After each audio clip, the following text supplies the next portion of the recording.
I had a song in Free Guy with Ryan Reynolds. That was a really big movie, and I had the opening song in that particular movie, and that check is bigger than any check that you get off of music, bigger than streaming or anything like that. What is up? Welcome to LDreTv. I just want to do a quick introduction of this interview because when I'm interviewing people, I just can't do an intro while they're there. You know what I'm saying? So here I am doing it now.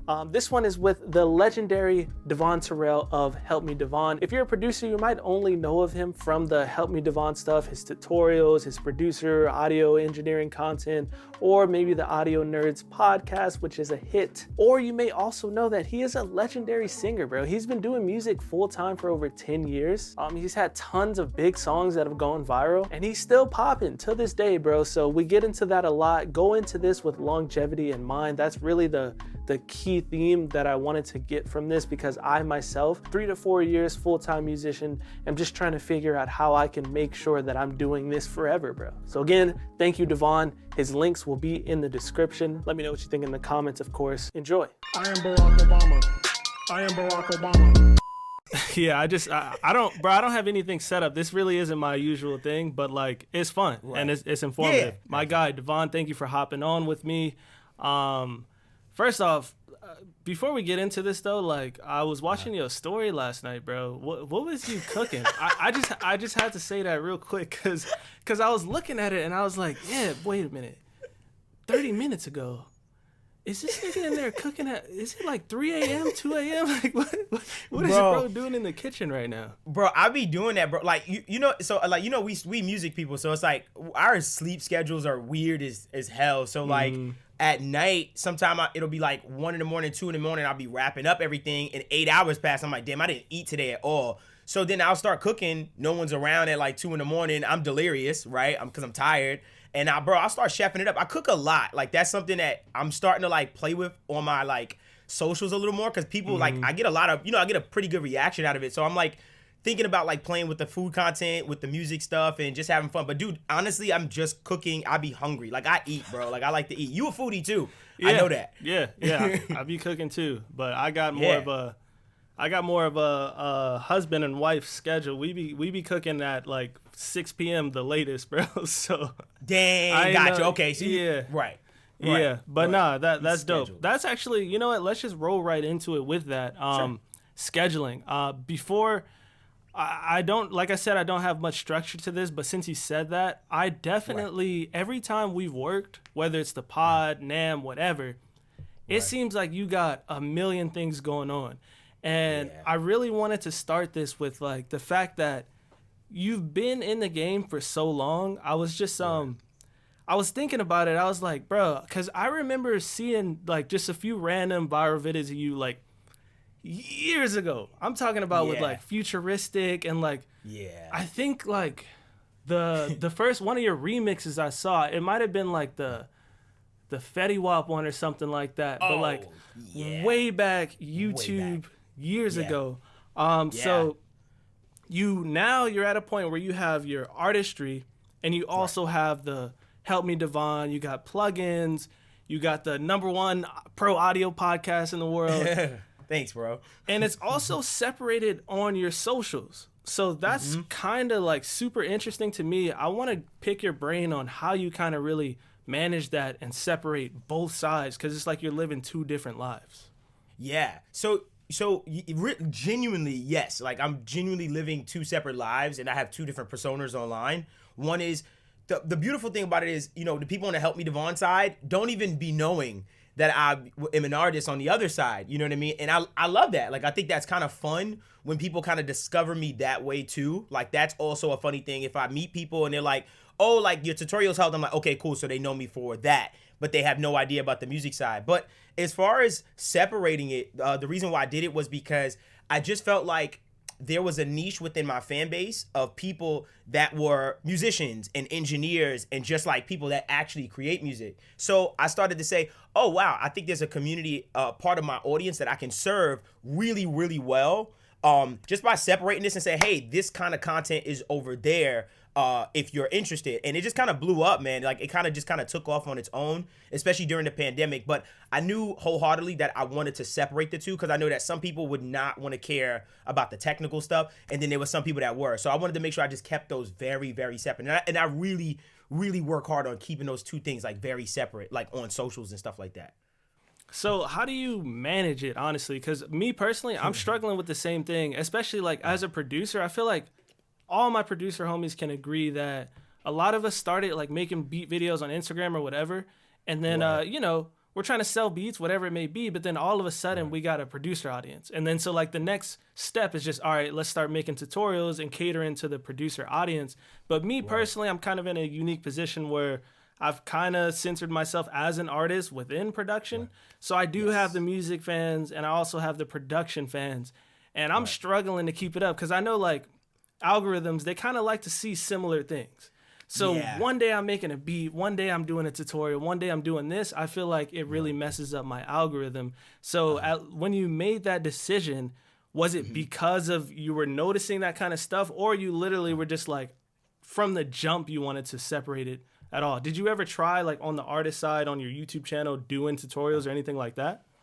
No, so honestly, from off rip, bro, I literally separated the two, like off rip. And it was because of that reason where I knew like, okay, I know this audience or this algorithm as far as what Instagram and YouTube sees wants just this. This is what works here. So I knew in my head, I was like, I want to be able to post a lot, when it comes to the tutorial side. And I knew that posting a lot on my artist page about tutorials would be just a huge issue with the algorithm, and I probably would start to lose fanship. Although the other one would grow, I think it would kind of be like a tipping scale, and I think I would kind of hurt my original brand and stuff like that at first. So off rip, I just wanted to separate it because I just felt like, yeah, it's music, but it's so different. Like they are very different, So I just off rip, I just knew I wanted to separate it just for that reason, because of algorithm reasons and stuff like that. So I just separated both. If you want artistry, here it is. If you want tips, tricks, tutorials, podcasts, it's over there. Go ahead for it. And that was it. So asking for a friend, not me. Do you think, let's use me as an example. Is it too late for a guy like me that's already got both so embedded? Or do you think like it would be worth it? And this could go for anybody watching. Like a lot of people could be in this same situation when it comes to content. Do you think it's worth separating just like if you've already built an audience? Right. So you know what? When it comes to you, bro, I'm actually, I enjoy your content just for who you are.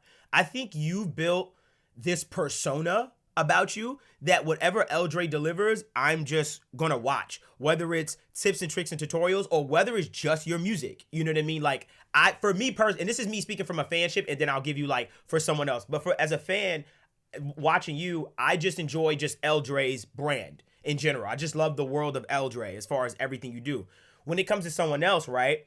Starting off, I think maybe starting off, if you were starting, maybe separate those two things. If you built this persona of an artist and stuff like that, it's very hard to do what you did as far as bridging those two gaps, but it still feels like you still know I'm an artist. That's still very forward. But at the same time, let me help you out. Let me give you some, tips and tricks and stuff like that.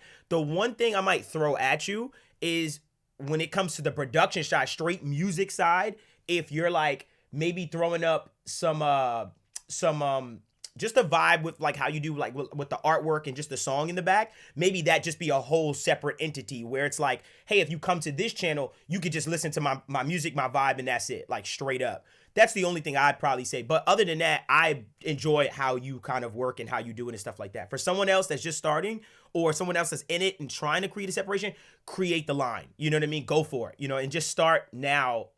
Like you see how LJ, he separated his artist page completely with his sweater stuff as opposed to the Pride by Gene. And it's working for him. It's easy for him to just be like, I'm in this mode or I'm in this mode. People are clearly, a fan of that if they follow it. So I think it helps. But I think you are one of the rare ones that have a very like strong distinction within one, and that's it. So yeah, kudos to you on that. Cause I wouldn't be able to, I haven't figured that out. You know what I mean? As far as trying to do it like that. Yeah.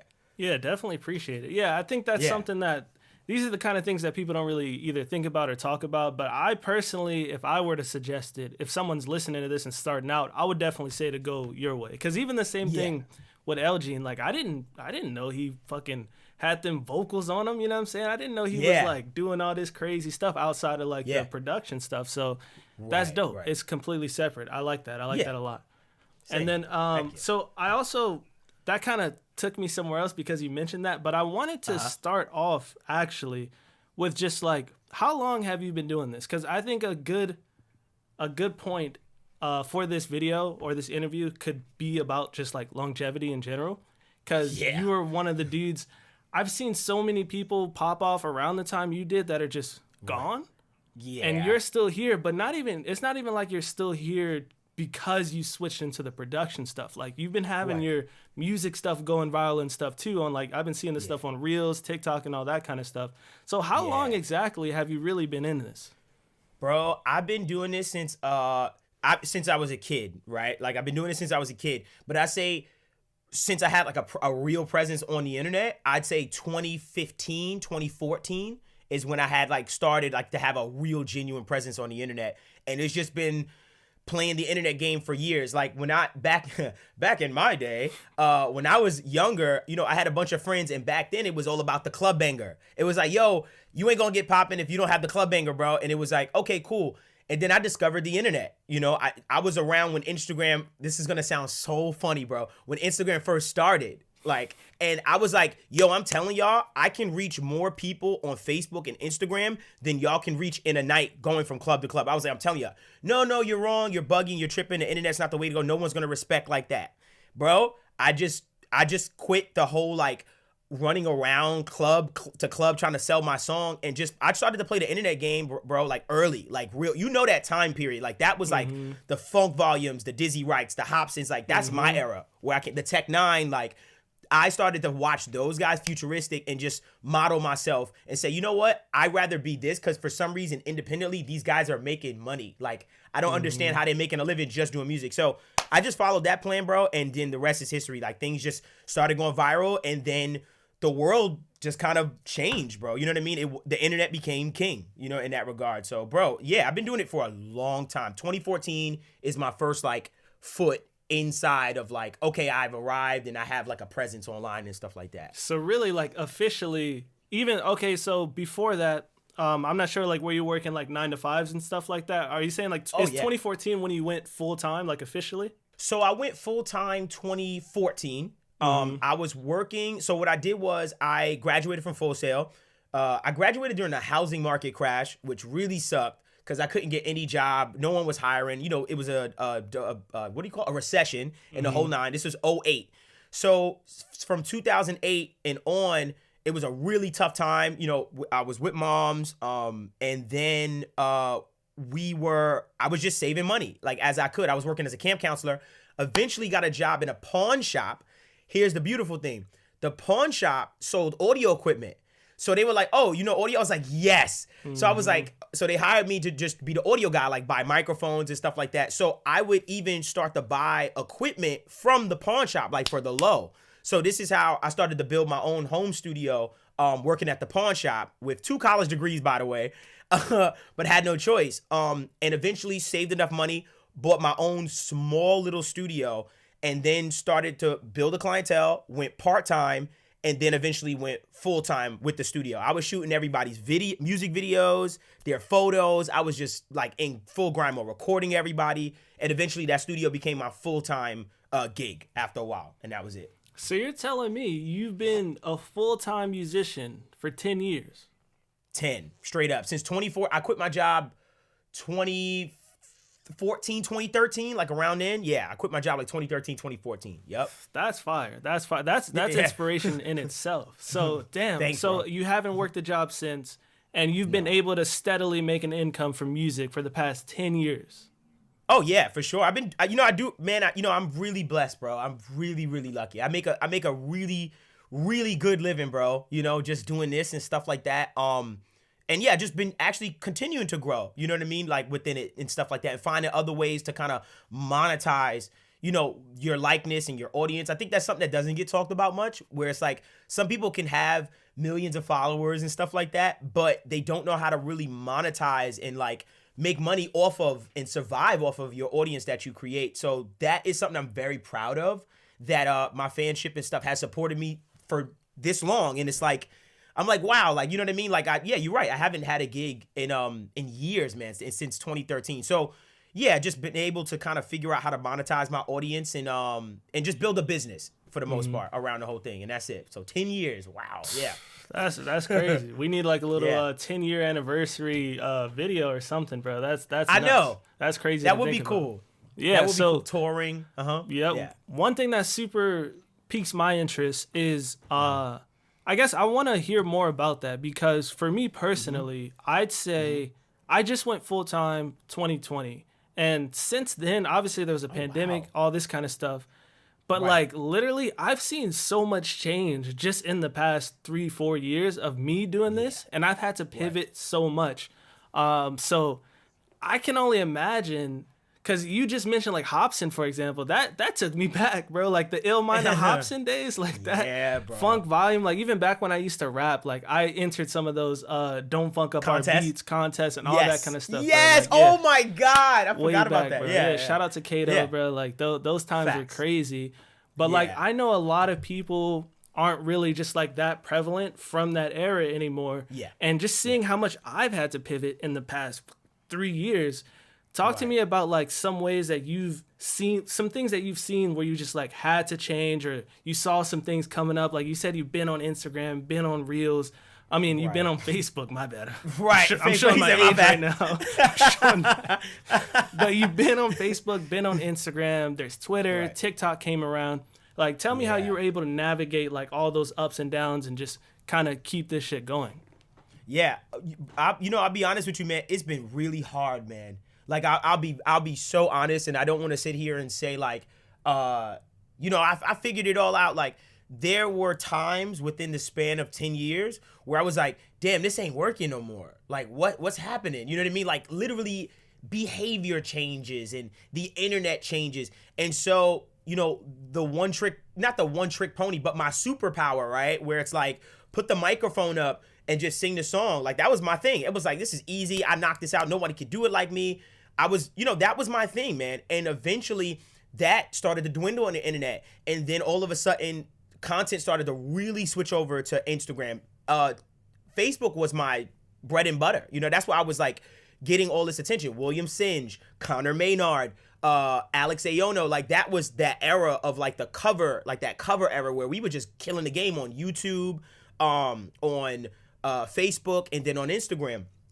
But then things changed. And, for instance, a big change was when the algorithm went algorithmic as opposed to chronological. Like that was that's really was the apocalypse to me, for me personally. Because now, say for instance, at that time, that 120,000 followers at that time became diminished completely. Like think this is what people don't realize about that time of chronological order timelines. If I posted at 6:00, chances are maybe like 70% of my following is going to see this if they're on and scrolling. So the impact was nuts. I remember one time Futuristic and I went live on Facebook and there were 10,000 people in the live. And I didn't understand at the time. I was just like, yeah, this is great. But now when I look at that, I'm like, could you imagine, bro, having 10,000 people in a live at this time? So the algorithm shifted, and so once again had to pivot. But this has happened maybe over the course of 10 years. I'd say 7 big shifts happened where I had to sit back. Here's my advice, and here's what I personally did for myself. When I saw a big shift and things weren't working, I sat down, I stopped, and I just looked at the landscape. What I did was I paid attention to the people that it was something new was working for, and said, why are people gravitating to this? Why are people gravitating to this? And then I try to find myself within this new world of like, oh, okay, 48 seconds on that clip. Okay, 48 seconds. Then I'm like, blue shirts, background, blurry background. Okay, I start to study, you know what I mean? And that literally, you're catching me at an iteration in my life right now where I'm about to pivot. and try a whole new thing. I've been putting feelers out there trying to see what works and what doesn't, but now I figured it out, and now I'm about to go full force with like my new plan and my new content strategy. But that's what I've had to do for 10 years. Study, sit back when I think things are failing, and just kind of figure out, okay, where, how, what do I do? And just study the people that have something working right now. So that's been my like biggest thing right now, is just studying the people that things are working for, and then trying to figure out why. You know what I mean? Like that's my biggest thing. So has there ever been a shift where the switch was just too much, or like have you ever had to change yourself a lot more than you would like to? Or maybe there were some shifts where you were just like, you know what, I'm not doing that. I'm going to skip this wave. I know that was me with streaming. I know like Illmind and all these other producers started streaming. I was like, fuck that. I'm not doing that. And then Twitch offered me a bag, and I was like, all right, here I go. And you was like, all right, yeah, I guess. Might as well. But like, was there anything that you wanted to skip? You just was like, nah, I don't want to do that. That's corny, blah, blah, blah. Right. No, there's plenty of times, man. I felt like, there was a time where, what people were gravitating to was bothering me just a little bit. I'm not mad at them, but I just was like, damn, I don't fit in with, the current climate. I was like, damn, I like that because then it gives you a chance to be different. But at the same time, I was seeing what was working. There was a time where antics was the thing. Like, it was just all about antics. Like, wasn't about the music. It was just about how much noise you can make. You know what I mean? As far as everything, which is kind of how it always been, but it got a little crazy at one point. So there were a few times where I literally, I just sat down. I was like, I'm not inspired. I'm not writing the songs that I'm in love with right now, and I'm kind of losing myself within, this thing. So I took myself off of the internet for about 7 months one time. Like, just took myself off the internet, stopped scrolling, I stopped looking at everything, and it helped so much to the point where I sat in that 7 months and say, what do I want to say? What do I want to do? And that's when I made the pivot from weirdo at that time to a movement called the raw sound. And this is when I was like dropping songs every week. I changed my whole brand. I changed my look. Like, I just came back and just refreshed myself. And I think that if it's important for people that have a brand to also be aware of their brand and also feel when your fans aren't really like enthusiastic, at a time. And I felt that. So I said, I need to make a big change and then come back. And that was my most, honestly, that pivot right there, that was in 2019, right before the pandemic. That pivot was my biggest streaming numbers ever. Like, at that time, I was, independent, just smacking stuff. And, yeah, and that was it. But then I wound up going back to the weirdo because I started to feel more connected to that side at this time. And so I made that pivot back. But that's it, man. It's just a kind of psychological game you're playing with yourself, as well as with your fan base and stuff like that when you have them. So, yeah, man, I've changed according to how I feel. If I feel I want to change, I'm changing, and I'm just going to do it, and that's it. But it's been tough, bro. Good question, because people don't talk about that enough, like longevity and switching and trying to figure out the algorithm. Like, I've changed a lot, bro. Like, a lot. Yeah, that's something big I wanted to touch on because, like I said, like literally in the past 3 years, I mean, pretty much every like viral moment I've had, I've been like, oh, okay, this is working, boom, boom, boom. Start seeing it not working, then I switch to like doing like the lo-fi covers or whatever, boom, boom, boom. Then switch to this, switch to that. So like that's how it's been in 3 years. So I had to get your input on that, like for sure. Oh yeah. I think your era of it is the worst it's ever been as far as how fast it does change. Something will be work for 3 months and then it's done. Back in the day, it'll work for like a year or two, like the loophole that you find. Now, dog, next month it might not work. Like it's way harder now. I think it's way harder now. Yeah. Yeah, it's definitely it's something, bro. It's something, and also like, shout out to the pandemic, low key. I don't know if that's in poor taste. I don't know. Hopefully you didn't have any negative situations, but like as far as like content creators, music producers, all that kind of stuff, I feel like the numbers were big inflated because everybody was at home. So like even for me, obviously I do lo-fi. Everybody's at home. Everybody's working from home.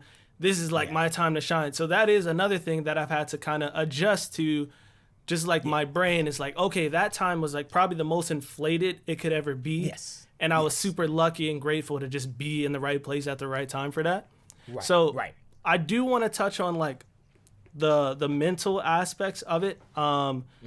I like to talk, like, on my channel, I like to be super transparent on just, like, literally how I'm feeling in the moment. Like, I did this one video where I was just feeling like I was in a low, and I just felt like I fell off, honestly. So I literally did a video called I Fell Off, and I'm just talking, I'm just venting to my community.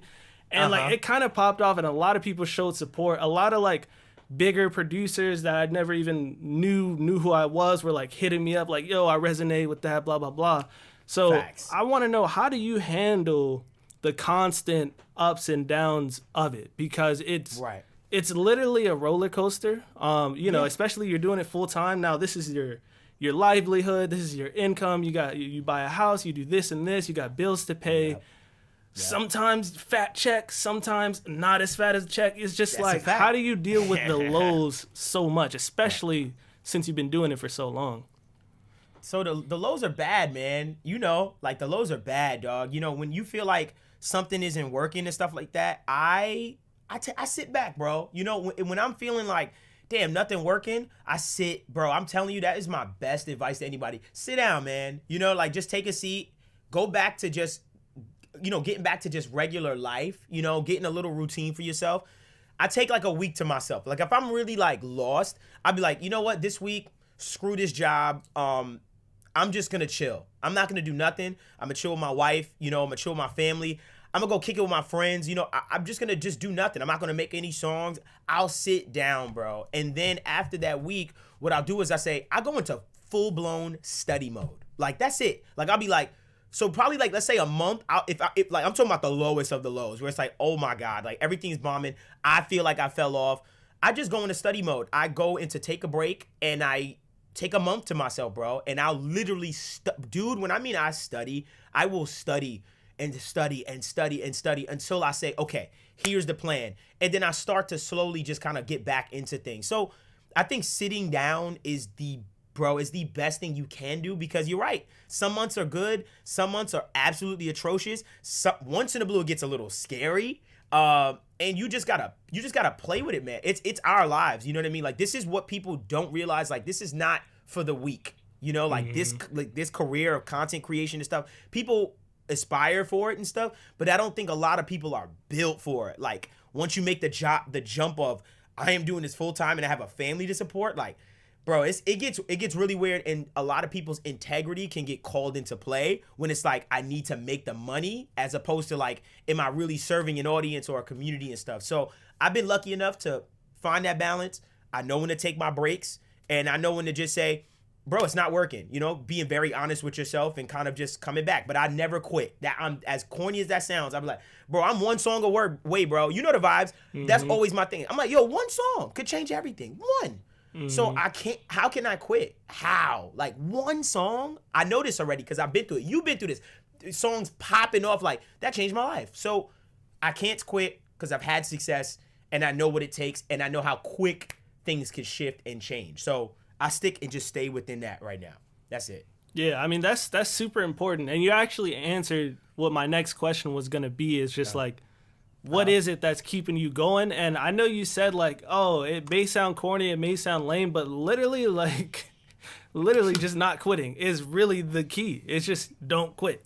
That's it. Yep. Because a lot of people, the people that have failed, they've only failed because they stopped. They just quit. So if you just keep it going, that was literally going to be my next question. So I'm glad you touched on that. So say less. You never know. Like, 100%. So I guess moving on a little bit, you talked about like having this longevity and being able to monetize yourself is something that a lot of people don't know about. I just did like a post on Threads. Like I just got like a little, like a $800 PayPal notification from my ringtone distributor, right? And I was just like, you know, I started, every time a song would go viral, I would just distribute it as a ringtone just because. Same. I would make like 100, maybe 200 every now and then a month from it. But then the other day I just got like $800 and I'm like, this is nuts. You know what I'm saying? So what are some of the top ways that you've been able to monetize your success that you can share at least, where it's like, and you can also include like maybe some things that you used to do really well in, but you had to pivot or something like that. Just give us any kind of nuggets of inspiration for the people who don't really know the options for monetization when it comes to music. Yeah, so I'll say on the music side, right? Okay, let's start with the music side. So on the music side, I make money off of my publishing, right?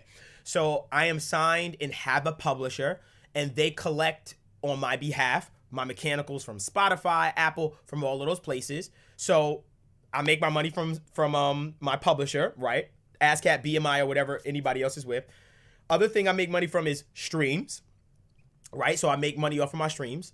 The third and newest thing I'm making money off of is I have a subscription service just for my artistry behind a paywall. So those people get, exclusive songs, exclusive private live sessions of me producing. They get just a bunch of different things within that paywall structure of being able to support me, but at the same time, charging them a monthly subscription that they can also be a part of, which I think is the future, to be honest with you, as far as bringing back like real fanship. And I don't mind, as long as I know and have access to the core people and I'm serving them, I give them whatever they want. I literally talk to them in my Discord like, okay, what do you guys need? What are you feeling? What are you not? And I give them secrets. They're in my close friends, like the people that are in my, paid, subscribers, full-time members.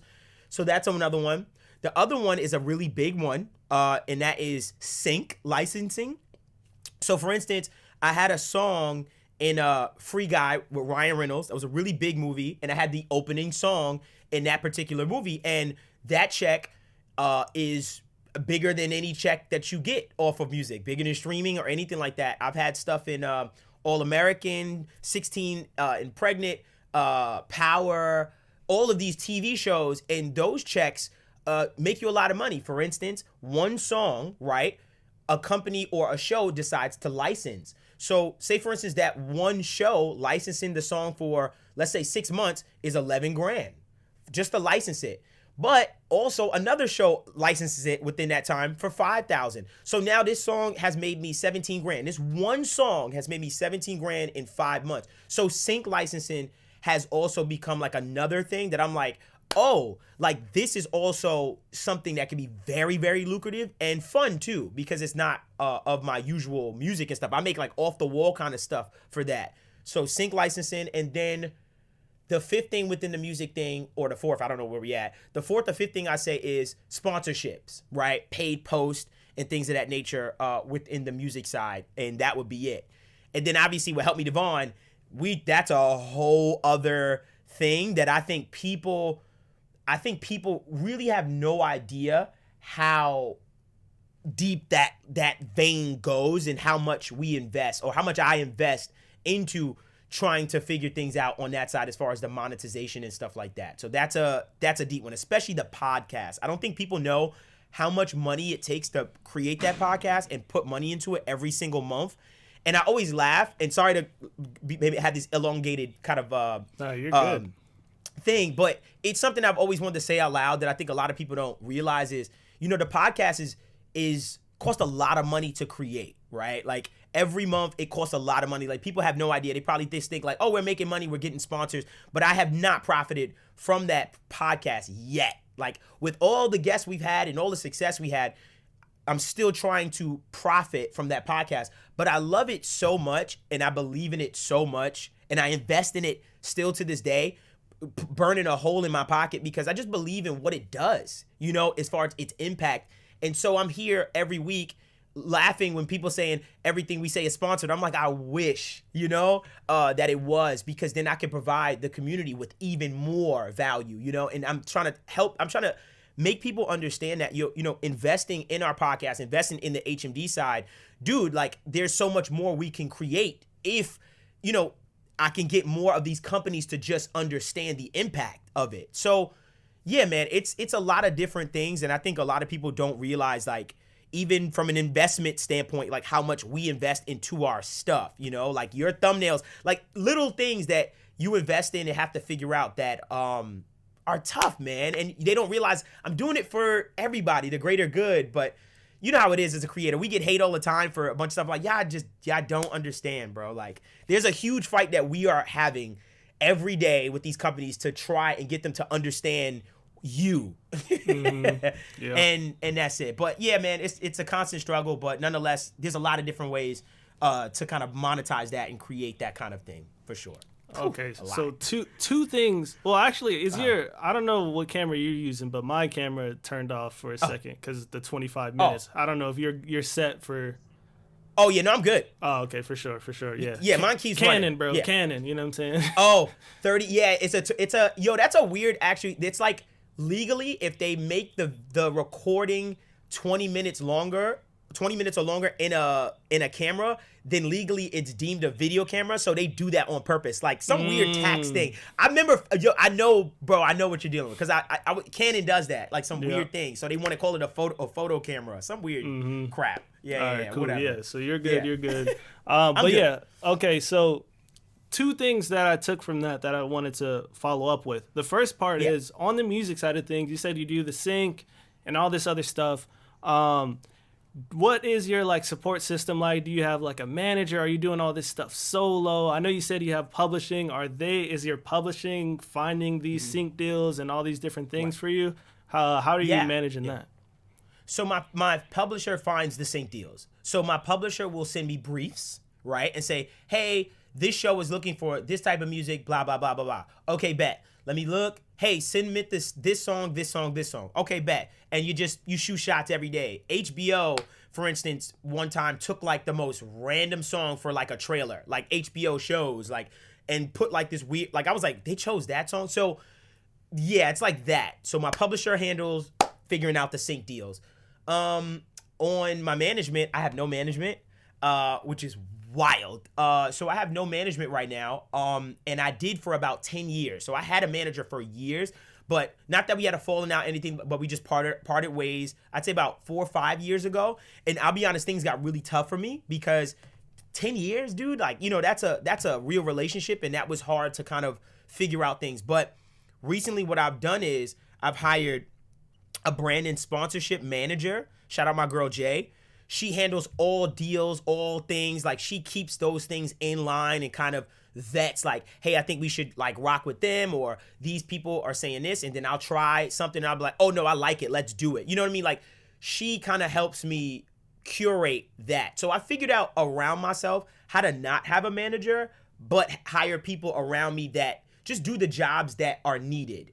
You know what I mean? And stuff like that. And that's what I've been doing. So brand and sponsorship manager, a publisher, and that's all I have for right now. An assistant would be nice, but something just feels so weird about having an assistant for me. Nothing wrong, because it would help. I'll be honest, like that'd be great. But I just haven't found myself like I have an assistant, you know? So yeah, so I'm still trying to figure that part out, man. I'm still figuring things out, bro. I want to be clear, always, bro.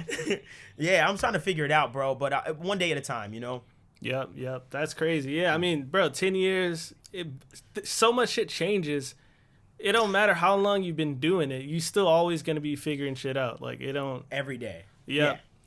So I'm glad you said that, too, because that was actually the second part that I wanted to take from that was, so you said you hired someone to do, like, the, like, content, sponsorships, and all that kind of stuff. I actually, when you said, when you were talking about how much we invest, right? This is more of a personal question, but I'm sure it'll help other people.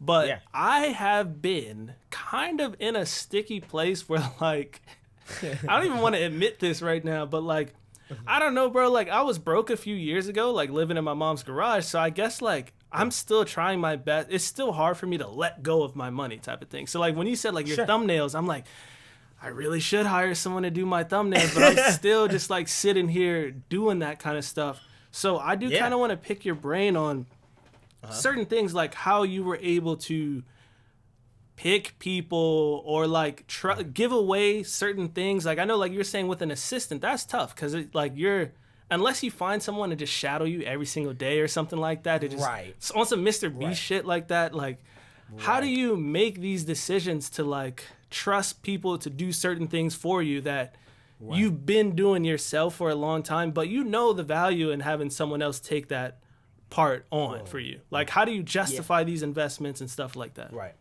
So I justify investments by looking at my time.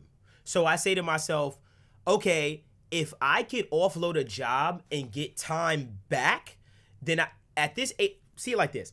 At this stage in my life, I've realized how important my time actually is. So sure, I could be doing more of the jobs within HMD and within my music career to make more money, but I've realized that my quality of life diminishes when I try to do that. So I say to myself, okay, I'll take a financial hit in my expenses if I can literally have time to myself to do more of the things that's gonna help me grow. So that's where I try to balance things, where I say, if I, for instance, the clips for Audio Nerds podcast, right? Which I are was crazy, doing the clips. by the way. Thank you so much. I have a crazy ass story for you. So those clips was just myself and a little bit of Courtney at first doing all the clips. So I would sit here every single week just doing the clips. These clips would take me so long because I wanted to post every day. I was like, I want to post every day. We got to knock them in the head and make them believe.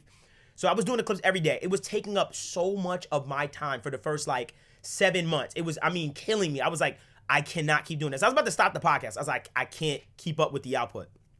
So I said, okay, the podcast doesn't make any money. It already burns a hole in my pocket. If I paid someone to do the clips, I burn a bigger hole in my pocket, but then it'll free my time up so that I can go to a sponsor and say, hey, would you like to sponsor our episode? I can work on more of the business as opposed to sitting here dealing with clips every day. So I was in Washington, D.C., I shit you not, and this was already on my mind, but I don't trust nobody. I was like, who's gonna do the clips like me? You know what I mean? Like, you know how it is. Like, you like, bro, it works. This kid stops me, and he's like, hey, bro, I'm a fan of the podcast and stuff like that. I was like, oh, thank you, I appreciate it. He literally sticks his arm in the elevator and goes, yo, bro, I'm so sorry. I have to talk to you. And I was like, all right. He literally elevator pitches me and says, bro, I have a video editing company. We do social media clips. I would love to take you on as a client. I would love to help. I was like, are you elevator pitching me right now? His name is Zaire. And I wound up taking his number. Didn't think nothing of it.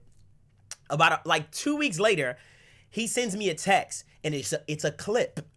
And he literally went on my YouTube, ripped the video, made a clip. And this clip was what you see today. And I was like, bro, let's do it. Sat down with him, had a wonderful meeting, told me how much. I was like, oh my God. It was very expensive. At the same time, I was like, is it worth it? And you know what I said? I said yes, and it was the best decision I made. I'll be honest, because it freed up my time. The podcast is more or less on autopilot. And now I was able to focus on, as soon as that happened, we started getting, the Mix by Ali's on, the TZOs, and because I was able to, go out there and solicit and push, and it just opened up everything and made the platform so much bigger once I offloaded that job that freed up my time. So that's how I equate how to justify an investment for I'm about to take a financial hit. And I think it's gonna pay off, man. Like that's my personal belief. It's like I think this is. Matter of fact, I know this is gonna pay off. I'm gonna keep spending that money. I want everybody to know I am not making no money. I'm losing money every month on that damn podcast. But man, does it bring joy to my heart to see everybody enjoying it. It brings joy that I get to build relationships with y'all. I would not have built the relationship I have if it wasn't for y'all. It gives me a reason to hey, let's chat. Let me know more about you, and it helps me to boost other people's signal too, when they come on. Prod by l.dre.com. Oh, Decap's Knock plugin, all those engineers, Ben Thomas, all of those people that maybe people didn't know about. Now it's the community starts to really have some type of social aspect. So I think it's too important to me to just let go. So I will continue to burn money until somebody take us on and say, yo, we're gonna sign these guys, and really make it worth our while. So this is a long investment. This is a long play that I'm trying to figure out. And hopefully soon, man, people will start to realize what we're worth and our impact, bro. Yeah, man. I mean, it's super inspirational, bro. Just seeing you work, dude, it don't even make sense to me sometimes. Because it's just and I know obviously the times I've been around you, let's say New York, the AES stuff, or even the NAM stuff. I know just those times are a lot going on, but I can't see you not so on point in your daily life. It's just it's super inspiring, and obviously, it shows for itself how you've been able to stay in the game this long. I guess one more personal question I'd say for me is, bro, I know you guys, everybody tells me this all the time. Like, I am my music, right? Like, I am the lo-fi guy. Like, yes. I'm not gonna lie, bro. I'm lazy, bro. I'm lazy. I'm just gonna throw it out there. Like, and so I don't get that vibe, but okay. Well, okay, and that's what people say too. Like, that's what Decaf tells me every time I say I'm lazy. He's like, nah, bro, you get shit done. Like, blah blah blah. Yeah. I definitely get stuff done, but I guess it's more so just like it's on some because I have to stuff. Like, I'll have a song scheduled on Spotify to come out 3 weeks ahead, and it's literally the night before I'm making a video for it. You know, like shit like that. Like, it's just like. And to me, like, I know it's great because it works out, sure. It's like high school days. I'm doing the assignments last minute. But I need help, bro. I can't do this anymore, bro. I hear you. Like, how the hell? I guess I kind of want to close out with this, too. Just like, how, bro? Like, how are you so on it? How are you so, like, are you doing drugs? Like, put me on, bro. Like, what gives you the energy to, like, keep all this shit so on point? Like, just I like how you said it too. You're like, I want to post every day. I need to put my foot on their neck so they respect us. Blah blah blah. Like, where's that drive coming from, bro? Give me some tips. Give me some advice. I got you. You know what I'll say is this, and I know it's something that you probably practice too. Is I try to streamline all processes, right? So with the podcast, for instance, and I'll let the cat out the bag. Yesterday we filmed 4 episodes. Damn. One day, 4 episodes done.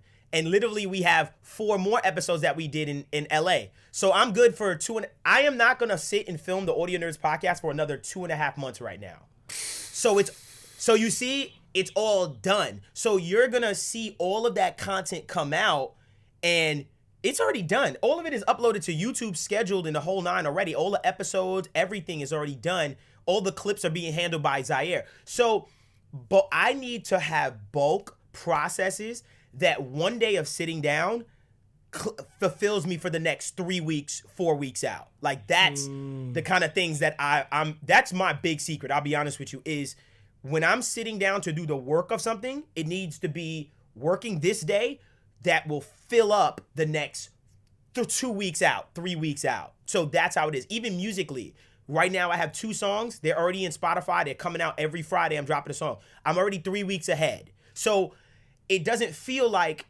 rush, because that's the feeling I really hate, and what makes me feel, it gives me a lot of anxiety. I'll be honest with you though, there are some parts that I'm like, oh no, I'm gonna do this the day before, but it's okay because I know all my other things are still handled and getting done and all other stuff. So bulk processes, streamlining processes is what's gonna give you the peace of mind and clarity to just work efficiently and effectively. So I don't like to do any content or anything that's going to take up a lot of time that I can't just sit in a day and just bulk.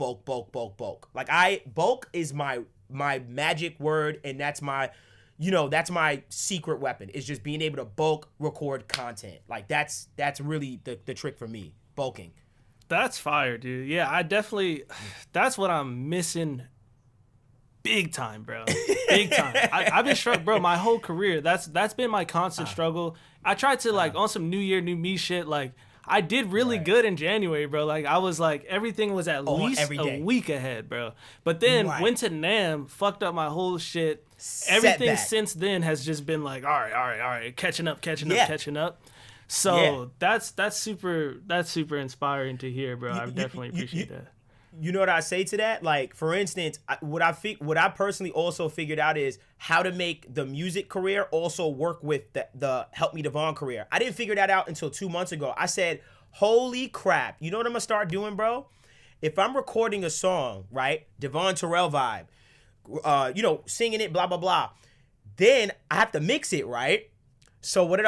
I said, oh, HMD side. And I record me mixing it. So now it's a freaking assembly line, bro. So now I figured out how to merge Devvon Terrell into HMD, keep them separate, and make it all one thing. So, like, as far as not having to say, okay, today's HMD day, okay, today's Devvon Terrell day, I'll try to find the sector where I say, oh, this right here could be a HMD thing and stuff like that. So now I'm making everything a part of my life. that's my big key. It's like it has to, whatever content I'm making, it has to be naturally a part of my lifestyle, or else it's gonna feel forced. So now, dude, like everything is way more natural, but it all works together. I'm not spending too much time on Devvon Terrell and not giving enough attention to HMD. Because if I do something for Devvon Terrell, guess what? That gives me content for HMD now. So that is the newest super weapon that I'm like, oh, it's a wrap now. Like I figured it out. I got both sides covered.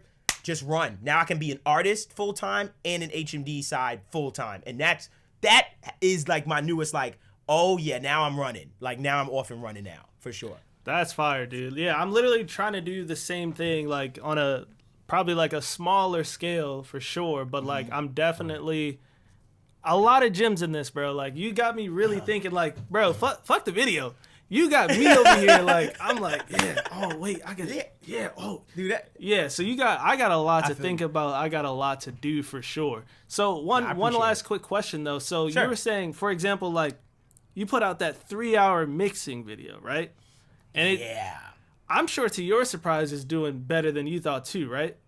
Oh, it's cracking. I learned that actually I was seeing a few YouTubes put out like these 3-hour, 4-hour videos, and it sparked my interest. I was like, why are these working? And I realized people keep coming back to see the moment. And the watch time isn't like straight through, but it's more of they watch it 5 minutes at a time, then 6, then 8, then 9. So I think the algorithm is seeing how much people are coming back. So now ultra long form content is something I'm starting to like, the gears are turning, like something about this ultra long form content that I think is working on YouTube specifically because it's keeping people on the platform more. So yeah, I didn't expect it. To be honest, in the background, I was like, I think this is gonna do really well, but for how consistently well it's doing is wild. It's almost at 40,000 views now. Like it's consistently like growing and doing well. You remember I sent it to you the day we dropped it. I was like, I got you. I sent you, and it's been cracking ever since. So yeah, it's interesting. It's an interesting new thing I've added to the whole thing. But that's behind my paywall. I did that to show people what I was doing behind the paywall. And got you. Yeah, that's what it was. I was like, yo, I got more of these videos behind my paywall. So I was trying to increase, the subscribers on that side of things and stuff like that. Was showing them this is what you're missing, So with that edit, for example, with your like long form videos, do you have an editor as well, or are you chopping that stuff up yourself? So I'll keep it a thou wow with you. When it comes to those 3-hour mix sessions, I knew to myself, I said, there's no way that I'm gonna sit and edit this. I was like, there's no way. So what I do is I have certain equipment that I can put like the picture-in-picture on the video and all that other stuff. I literally did not edit one thing in that video. The only thing I edited was when I switched days, meaning I stopped the recording that day and then I made sure I put that video right there at the end. I literally don't do any edits on it because I knew in my heart, I was like, if I start having to edit this, it's gonna be harder, it's gonna take time. No, literally, dog, when I'm done with that whole video 3 hours, I go go in Premiere, just cut off the end, cut off that beginning, and bounce it, and then upload it. Like I literally did no editing because I knew if I wanted to do it more, it needed to be easy and I need to be able to bulk do it. So no editing on that and stuff like that. But I edit honestly, all the tutorials and stuff, I edit all my tutorials. Like all of that stuff, I do the shorts and the whole 9. But I do have Zaire, who I offload all the podcasting stuff on. But I found another guy that I might be hiring soon to just offload all my tutorial edits and the shorts for him. Once again, being able to free my time up. And now I'm kind of looking at the cost effectiveness, like, okay, if I pay him this, I'll take this hit, but I get all my time. Screw it, I'm gonna do it, so that's what it is. And starting to create something that's just autonomous, like let it run itself, so I can focus on the other stuff. You're gonna see me doing a lot more artist stuff in the next couple months because I started to hire out people, and the artist thing is gonna grow, and I know that's gonna cause HMD to grow, so yeah, I'm ready to go. I'm just ready to run, bro. Like I've been down for a long time. I'm not gonna lie to you. Between you and I on the artist side, I've been hurt for a while. And then once I did that Tyler Water remix and this other remix that went like insanely viral, I was like, oh, this is what you got it. Say less. All right, bet. And then I was like, next year, I'm gonna take my time. I'm gonna study now because I know what works for me and I get it. And now I'm about to execute. So now I'm about to I'm about to fire the gun now, bro. Because I found the process, and just like, okay, this is what I'm gonna do. This is my strategy, for sure. That's fire, bro. Yeah, definitely appreciate you taking the time to just talk to me. I mean, like I said, I'm like engaged right now. I'm like sitting here listening, bro. I'm a student right now, so I definitely appreciate that. I appreciate it, bro. As far as like the outro to this, if you got anything you want to plug or whatever, feel free. Anything coming next that people should be on the lookout for? Yeah. So as of right now, for instance, I used to stream. My streams used to be insane, bro. You know what I mean? On like streaming platforms. So right now, I just got a goal, and I just want to say it out loud. I'm a real big believer in that, where I say right now I'm getting 619,000 streams a month on Spotify. Used to be so much more. Right now, my goal is just I want 1 million streams a month on Spotify. Like that's my short term. Okay, what can we do? Let's work towards something. I always believe in setting goals and stuff like that. Shout out Nick D. Thank you for that conversation. Because I even listen. I went into learn mode. You know what I mean? And just looking at what's working for people. So I'm setting a short-term goal for myself. I want to get 1 million streams a month on Spotify. I'm at 619,000 right now. That's my one goal right now. That's what I want. So just putting that, and I want to figure out that podcast, man. And I want just trying to figure that whole podcast out with Audio Nerds and trying to get it to a place that becomes really, really lucrative for the community, where I can give back and stuff like that. So just trying to build that up and stuff like that. So if you see a sponsor, guys, I'm doing my best. I any sponsors we do have, trust me, I actually enjoy the product. I know l.dre and I both vet companies, and we both say no to a lot of different bags that we just don't feel are have the integrity and stuff like that. And I really rock with the stuff that I rock with. So look out for more on the Audio Nerd side, and then thank you for supporting us. And then on the music side, 1 million streams a month, and that's it. And that's all I got, man. Simple stuff, I guess, for the most part. But that's it, bro. That's all I got. And even then, to add to the video, like, if y'all see a sponsor, bro, chill, bro. Like we gotta make money, bro. So if y'all see a sponsor, like, comment. Oh, I'm gonna go buy this immediately. like show us some love. Let us get our bag, bro, so we can keep making y'all this content y'all love so much. You know what I'm saying? Yeah. We gotta do it. Yeah. We gotta do it, bro. If what people don't, realize is if there's no economy, then there's no content. We can't survive. Nonetheless, I do understand sentiments and stuff like that. But just know, I mean extremely well. And the companies that we support or that sponsor us actually you know what I mean? Like I'm not, just taking on a company as a sponsor because it's a sponsor. It's like, no, this is amazing. We try it and I like the product. Let's do business. And it creates a dope economy that I think then can have us give back to the community and give us value. Free plugins from Waves or whatever company. Now I can provide that because they see our audience and stuff like that. So I think, help us. Let's help each other and, and let's keep the integrity of just what the audio community is, but at the same time, also understand what we're trying to accomplish, man. We mean well, and we only want the best for what this thing is. This is weird. Like, look at this niche. So, yeah, that's all I got. But I appreciate that because I know as a creator, we get heat for a bunch of different things. You know what I'm saying? And I don't read into it or I don't respond to it. But nonetheless, yeah, I notice. But at the same time, it's hard for people to understand the sentiment of, hey, man, I do have a lot of integrity and I'm really doing this for the best of this. Also, I'm trying to pay my bills, but at the same time, I am doing this for the greater good of just what the community is. And I mean well. I swear to God, we mean well and stuff like that. I met l.dre, I met Decap, hung out with all these dudes, and they got my support 1,000% with whatever they do. So just know it's from a good place, y'all. It's from a really good place. Yes, sir. Yes, sir. And that's it, guys. I'll catch you guys in the next video, I guess. I don't know. We'll see. Facts. All right. Hope you enjoyed that. If you made it this far, bro, you rock, dude. You rock. Check out Devvon's links in the description and let me know who do you want me to interview next. I'm having a lot of fun with this. I mean, this conversation with him changed my life, just like the one with Nick D did, bro. Every conversation I've had so far has really changed my life. So let me know who you want me to talk to that you would find useful and entertaining and informative. I'll catch you in the next one. I am Barack Obama. I am Barack Obama. I am Barack Obama.